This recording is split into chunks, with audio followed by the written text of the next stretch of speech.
Tell us your craziness, please. What? It was super mad though to get given a roof on a terrace and then say, oh, and by the way, your other terrace is over there. You're just like, what the fuck? Pepe still cannot explain it, but we had to step up to the challenge of, in the end of the day, making this work. Because the thing is, people were crying because the original terrace got changed. But what Pepe did is so people don't cry, is that actually it's still here, but it's over there. So, and it's still there today as a sunset terrace. So the essence of the spirit of the club is still in that club. And it's the same, but it's not in the same place. But I really do like the expanse of the club, because it has changed as we've gone along with change in Ibiza. As we all know, it changes. And that was a big change for the club, for sure. We did a good job. We really did represent Pepe's vision. We really did be a part of this island's entertainment in the sense of electronic dance music. And I think you agree that even if some of you have been down at the club, you know what it's like to be there and to see it actually finished will be an end of an era. Lynn? I mean, for me, it's been amazing. We've had a real run of doing actually what we've wanted to do. We've had Pepe, who's just allowed us to do it. We've had the musical freedom, the electronic freedom, I mean, I put lights in that place. They're just like, what the fuck are you doing? You know, sorry for my swearing, by the way. But they're just like, what are you doing? You know, and it's just been amazing. And actually, it's down to two men, frankly. One, which is Pepe, that allows me to have the freedom, and the other one just plays music that's just off the hook. So that's 15 years. I want to give you the opportunity to say some final words about this being the final year of Space and what the last 27 years have been like for you. Well, we celebrate this year our 27 years at the Space. This 27 means many, many things. 27 years will remain in our memory forever. Why? We pretend this 27 is a symbol from big artists who die at 27, like Jimi Hendrix, Jim Morrison, Justice Joplin, Amy Winehouse, etc., etc. And they die, but their music will remain forever. So, for us, this 27 means that is our last year, but all the sentimentals from the whole crowd who passed to Space, all the love, all the music from the artists, all the symbols about what did happen there will remain stick in there, gold, color, iron, on the walls, everywhere. This spirit will remain forever inside of the clubs. This is my feeling, and this is why we adopt this 27 as a symbol who remains forever in Ibiza.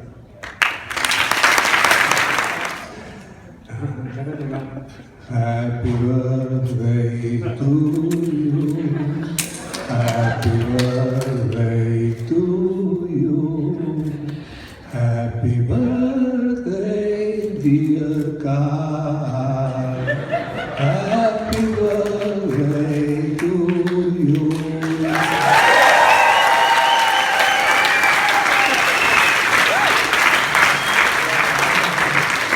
And the really sad thing about this is that's going to be the last time you're going to hear that on the island. It is. We've got to lie. Maybe one more time. Maybe one more time. And also, you have to imagine, you stop a whole nightclub, right, in the middle of full flow, to go down to Happy Go for it. It never happens in any club in anywhere in the world apart from Space. Pepe. Yeah.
yesterday we had Pepe Rosello talking about the empty space.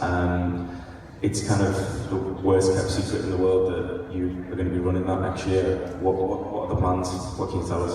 Yes, first person I'm going to speak about this. It's true.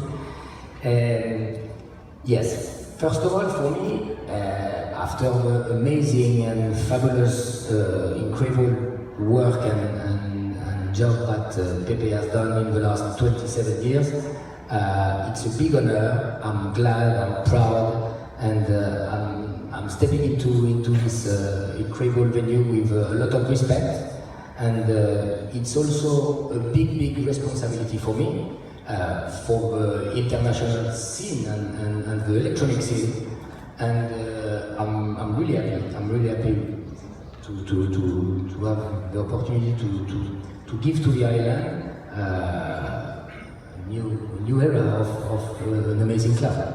I mean, are you going to knock it down? I can't do it. No, I can't do it. And what's the name going to be? I know this is another big secret. What's the name of the book going to be? You can. Yeah, I'm still working on the name. You know the name. You can tell us now. I'm not ready right now to speak about the name, but yes, I'm not even 100% sure that I'm going to change it or not. The point is that I'm going to try to do my best to give the best product and the best experience as we always try to the clients and to the people which are going to come to the island.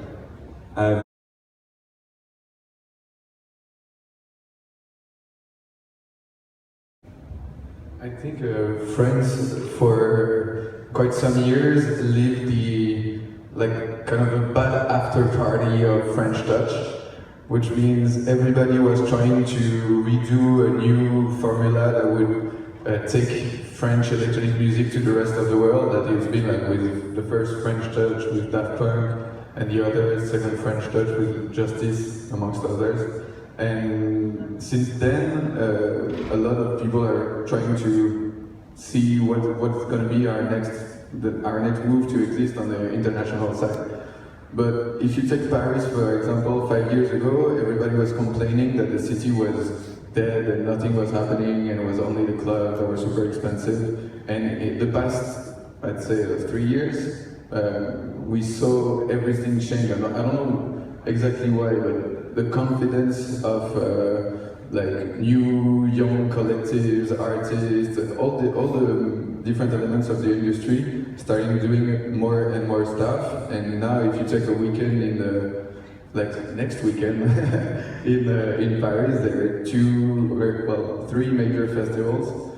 There's Wheel of Green, there's Weather Festival, and there's Afropunk as well. And so every week now there's thousands and thousands and thousands of kids going crazy, going to raves, going to warehouse parties, going to clubs like Concrete or Rex Club, and it happened very, very, very suddenly, and we're very excited to be the observer, one of the main observers of that new trend. And the great thing is, especially the base of the industry is the artist, and there's more and more great artists that are very active and get signed to French record labels, but also international record labels. And the activity, the energy of the scene right now in Paris, but also in the other cities like Rennes, Lyon, Marseille, Nantes are pretty amazing today. And I don't know where it's going to stop, but it's getting bigger.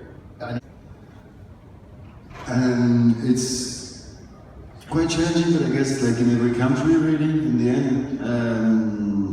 I mean, we started Wheel of Art over 12 years ago, and when we started we were actually bringing back new music out of the club. It was only in the club in Paris 12 years ago, and we were one of the very first actors to try to put it back into warehouses, unusual locations and stuff like that. So it started with pretty small locations, really underground, which was a bit blurry regarding regulations and stuff like that.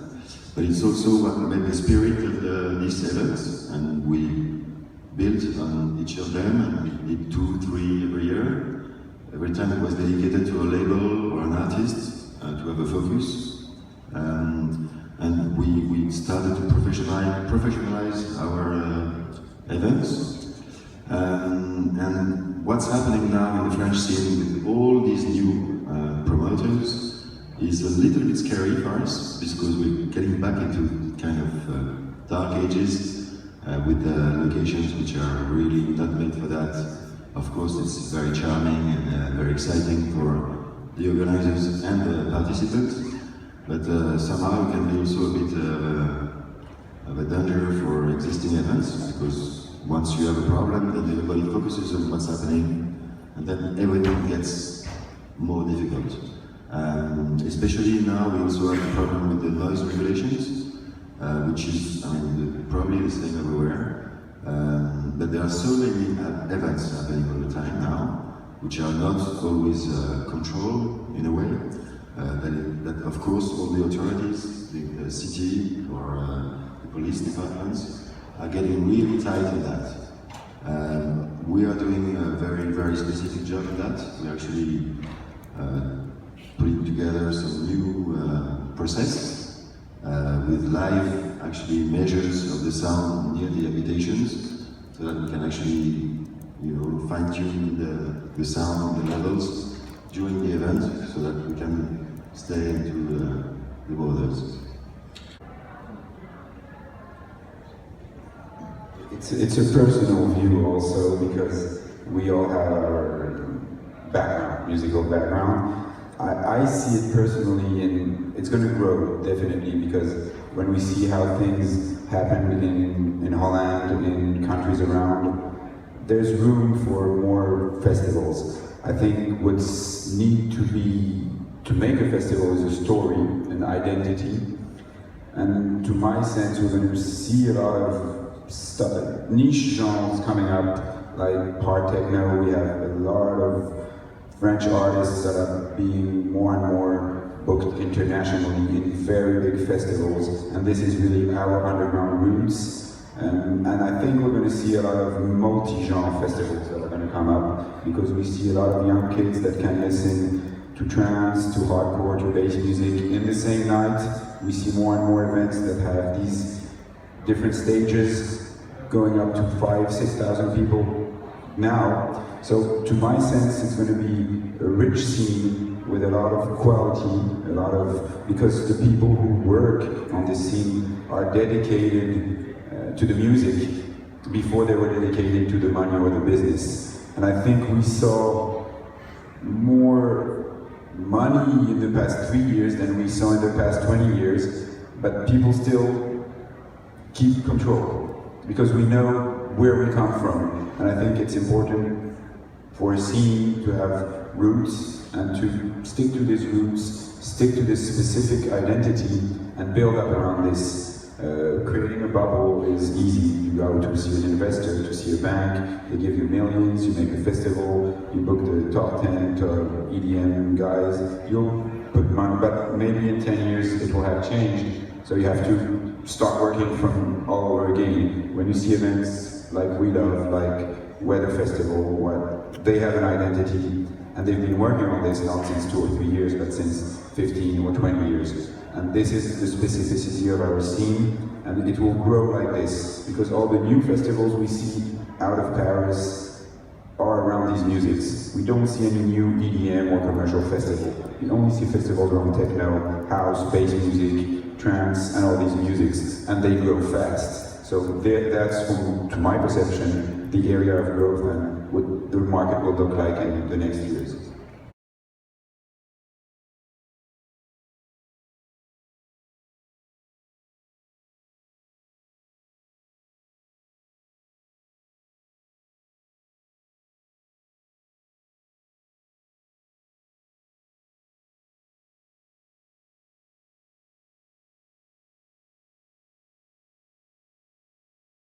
Call it. Even their own website struggles to pin down the magic of Yellow. Here's what they say. They're a trans-global stereo trick sound, a branch of music that defies categorization. What could you possibly call a crossing of avant-garde pop, fake rap and sound witchcraft? A headstrong mix of funk and humour, pre-techno and snappy woodwind sets. Yellow have been called idiosyncratic, eccentric, quixotic and exceptional. but don't take their word for it. Here's what Shirley Bassey said, or Dame Shirley Bassey, who's not a woman who takes fools lightly. Dame Shirley Bassey said, England is insular, so shut off from the energy of the world, so anything from outside takes on a kind of glitter. The thing that's special about Yello is that they don't use that glitter to blind people. They use it to excite them, not to quiet them down. So, Boris and Dieter, welcome to IMS. Good afternoon. Woo!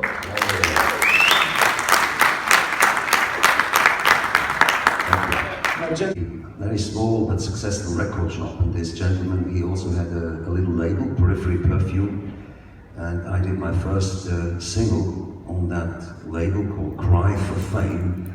We manufactured 120 singles, you know, it was a huge cry for fame, of course, with these very limited edition, and Boris somehow heard it. He was a client at the shop, and he thought this wasn't really very interesting and very good. He went there and said, look, listen to my tapes, I'm much more original, much more interesting. And this guy, Paul was his name, listened to Boris's tapes, and then he suggested that he would do also a record with Boris.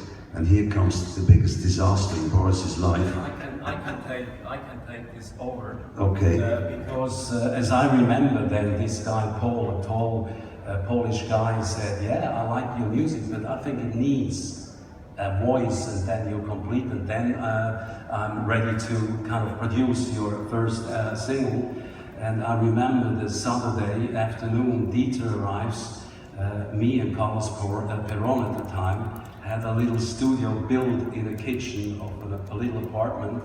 And I remember the day when Dieter comes in, say, hello, I'm Dieter, say, yeah, okay, do you have something, blah, blah. And we play some sequences, and immediately the guy next to me, Dieter Meyer, takes the microphone, and as he was in a band before, playing punk music, he was very loud. His voice was enormous loud in this kitchen, and that was our luck, because at the end of the week we had the, what do you call Kündigung?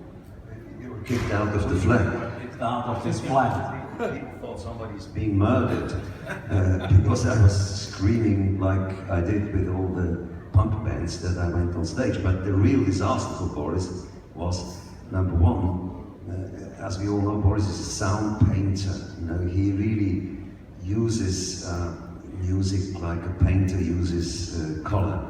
And the disaster was a double disaster. First of all, he never really liked anybody or any other element coming into his music, you know, and especially not me, because I was an incredibly dilettantic singer. You know, I couldn't really sing. I could scream, and I had a certain sense of rhythm, which of course was leading. You know, people think that our first big hit in the United States, Busted, this was a very clear plan, but there was no plan, because I sang all on one note, not because I wanted to be an avant-garde rapper, because I couldn't sing, and it went like standing at the masjid every day for all my life. I used to do it, and then it's the only thing I want is just to rush, push, cash, you know, and they thought, how smart, you know, for the black community of the United States, this was the perfect music, but it was all rubbish, because I just did it because I didn't hit the notes there, you know. But this rubbish was a UK club hit, was this, and it was also used by the emerging hip-hop scene for scratching. How did you hear about that? Absolutely. In the United States, everybody thought that the black community, it was played by a famous radio DJ, Frankie Crocker on WBLS, you know, and he had syndicated about 100 FM stations, and it was exploding. But all these black kids, they thought we were two avant-garde rappers, black guys from the West Coast, you know. And they were very surprised when we hit the stage at the Roxy Theatre and played there for 2 nights.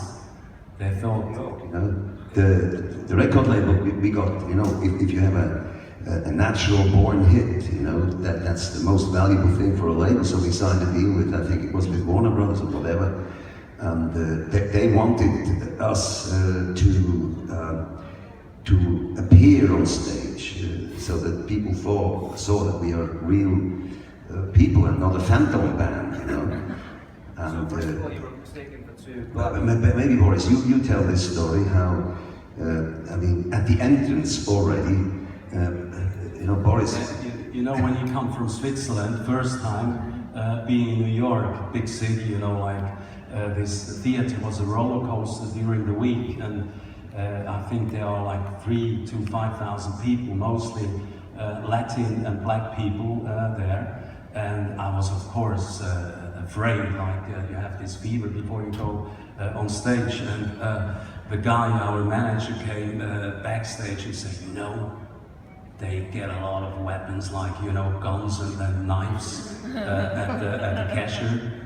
And I thought, wow, you know, my first thought was, I just standing like this on stage, when a shoot or a knife comes on this side, I can survive, you know. And what happens was that after like 10 minutes or even 5 minutes, complete blackout, no electricity anymore, dark during the concert. And at the time there was a Fairlight machine, a sampling machine, which I steer all the keyboards and stuff, so you have to start from the beginning, you know. And if you have a crash, like a blackout in electricity, this very sensible hard disk could blow up. Happy enough, it doesn't happen. So, but it was a great adventure.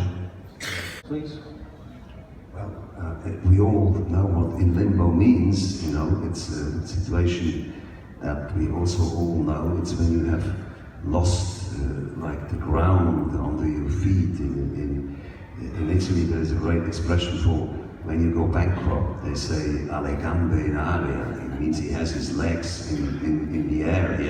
He still thinks he's walking, but it's like, you know, like this. And it's making very ironical fun also about me, myself, because I have le gambe in aria quite often in my life, you know, and this is what the song is about. But maybe one more word about the album that I can talk about even probably better than Boris, because he is the creator and I'm invited into his sound pictures, which is always an incredible privilege, very inspiring. And the name Toy is really almost like a program. You know, this album we could put under the title "Into the Future Through the Past." When Boris started to create music, he really was to be compared with a child in a sand tip or at the beach,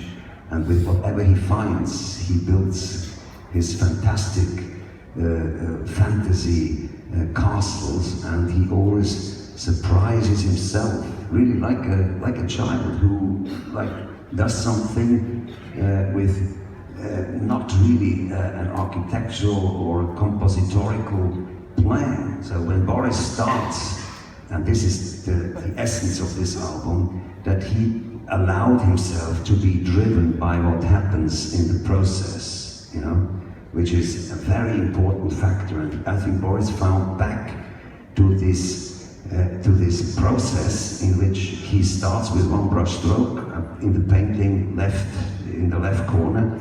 He continues, each brush stroke is influencing the next one. It's a very dialectical metal in a way.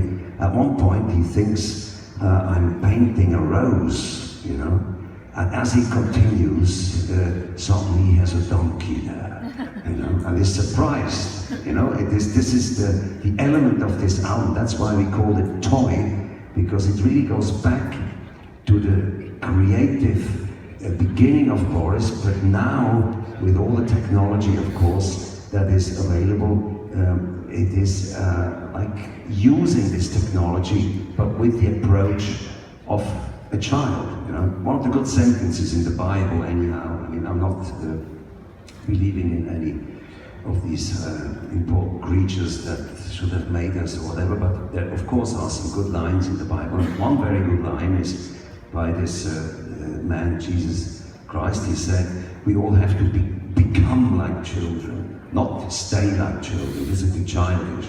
And the process to become a child is the most important in everyone's life, to find the roots, the center of your being. And I think this album is very much Boris playing, becoming like a child, and that's Toy.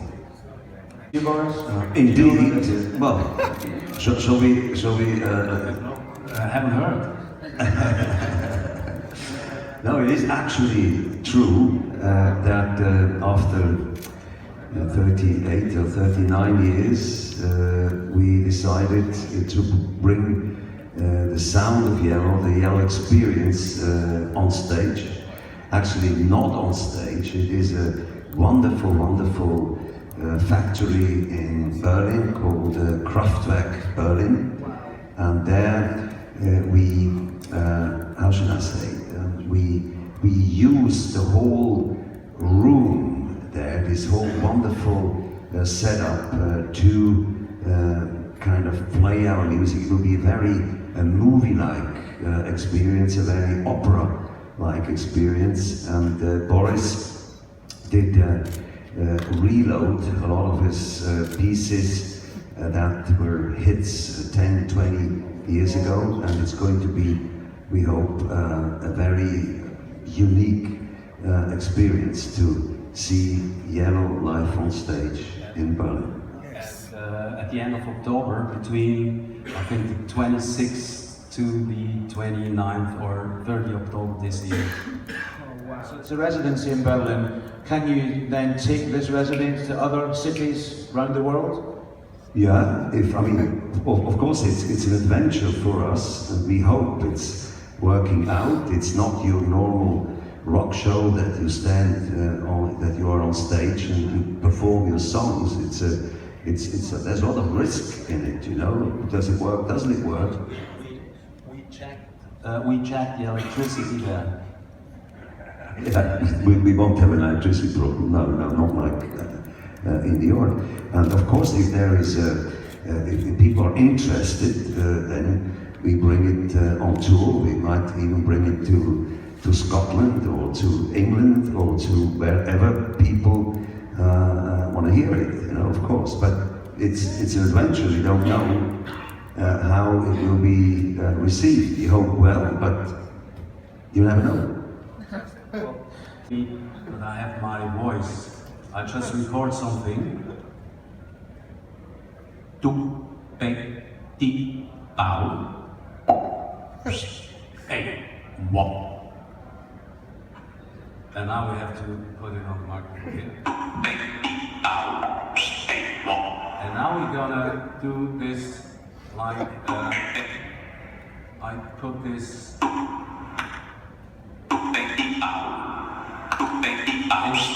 into this sequence.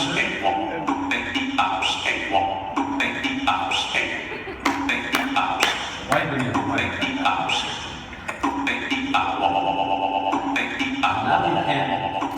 And now you can add, of course, some presets which I created especially for this app. Of course, some bass drums.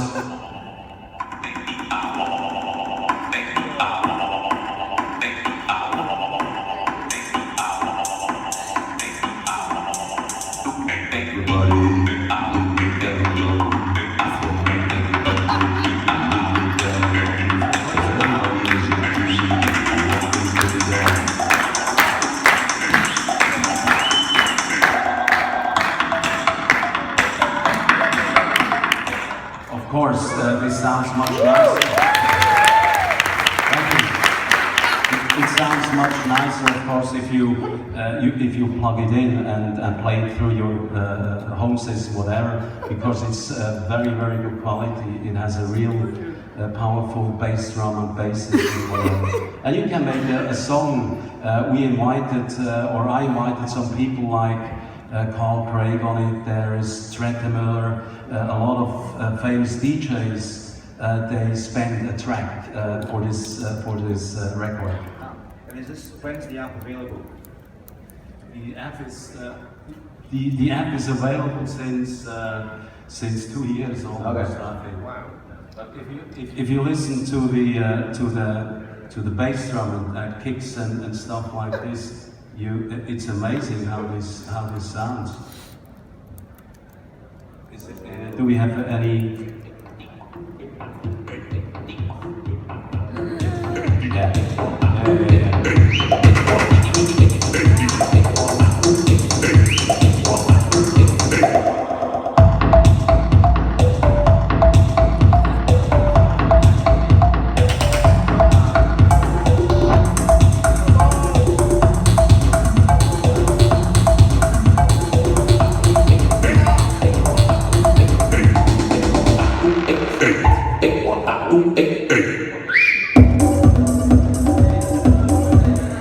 I made this track to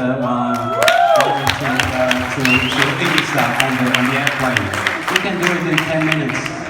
So there's a special IMS track made for us by Yello. Thank you very much, chaps.